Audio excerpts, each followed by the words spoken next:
Okay, given everything that's been happening south of the border and around the world, quote unquote, buy Canadian policies have taken off, but not all of them deliver what they promise. Kaylie Tiessen is chief economist with the Canadian Shield Institute for Public Policy, and she joins me in studio. How are you doing? I'm doing great today. How are you? I'm doing well. All right, the Institute came up with something called the Sovereignty Score. Help us understand, what is it and what's the methodology behind it? Yeah, okay, so the Sovereignty Score is, exactly what it says it is in a nutshell. We're looking at government policy decisions based on whether or not it's actually delivering the sovereignty that our governments say they're trying to sort of advance at this particular moment. Sovereignty is not simple. When we first started out, we thought, oh yeah, this is so easy. Something is either sovereign, it's not, or it's not. You either have control or you don't. But in fact, there's a constellation of factors that come with sovereignty.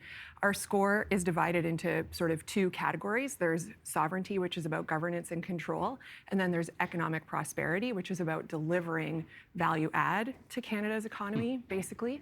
And we look at these 10 factors underneath these two categories and then score every policy for whether or not it's actually delivering. And we think about things like jobs. So jobs is a really important piece of sovereignty, absolutely an important piece, and it's an important piece of value add.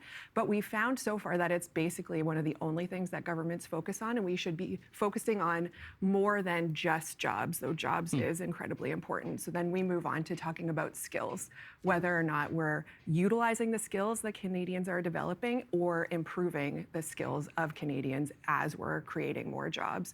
Actually thinking about things like IP ownership and delivering profit to and building Canadian companies instead of delivering sort of government investment to foreign firms that then sort of leak that value to other countries and other economies instead of building even more strength and prosperity in Canada. That's the economic prosperity side. We also think about things like diversifying the supply chain and capturing the value chain, reducing reliance on foreign firms.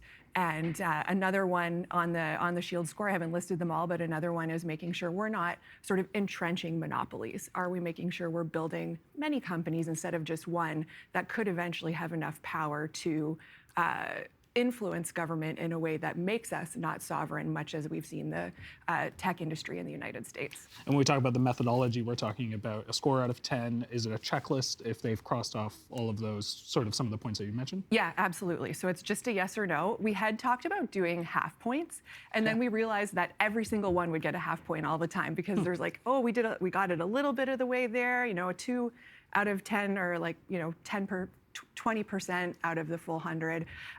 So just making sure we're going yes or no with every point is what we decided on in the end. All right, your institute assessed some sovereignty-related policies that are encouraging growth in domestic companies.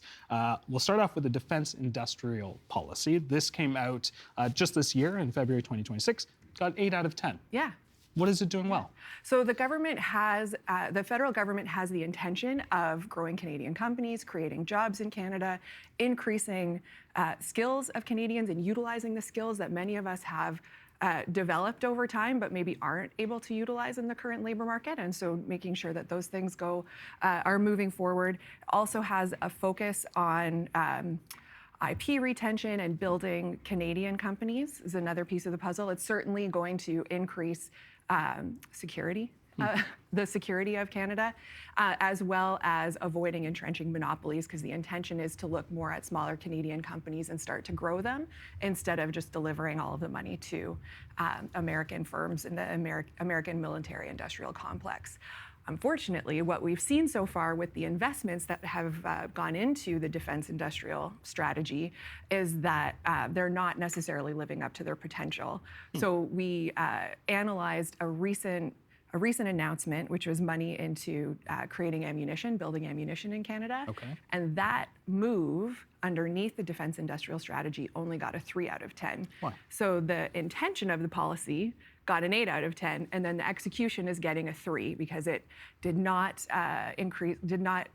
decrease our reliance on foreign firms. There's a $1 billion investment into an American company that will be building the shells and creating the inputs into the ammunition is one example of what got missed. Okay, let's look at another one that did quite well, the Online Streaming Act. This was introduced in late 2023 under the Trudeau government. 9 out of 10, this is where we're talking about Netflix, YouTube here. What's working with that policy? Yeah, so the intention again of the policy is to make sure that the industrial activity that is occurring to produce all of the things that we stream is actually occurring in Canada. And so there's very, very in-depth and specific policies about how many jobs need to be created, what the skills are that are required. So it's making sure that jobs across the whole skill level of the industry are created in Canada, and that is that activity is done here.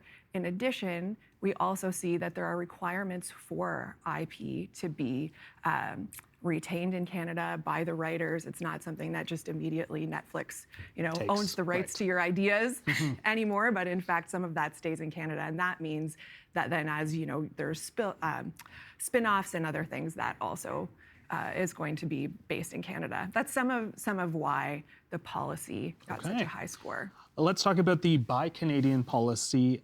This was a federal policy given 6 out of 10, some work to be done there. What's the weakness of this plan? Yeah, the weakness there is, first of all, the Buy Canadian policy delivers, it assumes you're a Canadian company as long as you have a Canadian address. That's all you need, an address. Yeah, and there are so many foreign subsidiaries that have a Canadian address but actually are owned and controlled by an American company. And so right away, we see, there's this idea that, oh yeah, we're delivering all of this value to Canadian companies, but in fact, they are American companies. So that's one of the big weaknesses. Okay. What sovereignty policies has the Canadian Shield assessed that you look at, whether it's red flags or needs improvement that you are kind of focusing on?